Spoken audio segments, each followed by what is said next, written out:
34-6 is going to be the wide belted gilt in the arena there. That run's pedigree is going to read Glory Days, Tricked Out, Checkmate. That Checkmate sow would have been a purchase that we had made from Sproul's.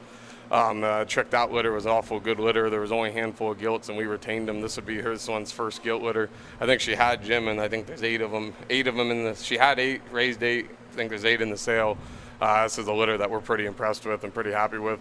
We tied back in on that Glory Days stuff and got pretty much what we thought we were going to get. The big hip, the big hind leg, the hair came with them, and the stout skulls are there. Mama's just as impressive as this one here, one of my favorite ones in the litter. Yeah, pretty good problem to have when you have a whole bunch of them in the litter. You got to find space for them in the yeah. You don't be junking them. That's a great place to be. And man, I like this one quite a bit. She's really exotic looking out of her front end. That is very ladylike.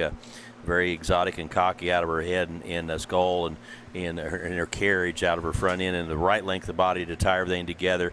And that is a great big set of bones with a very neat look out of her front end. Very green in her appearance, green in her build.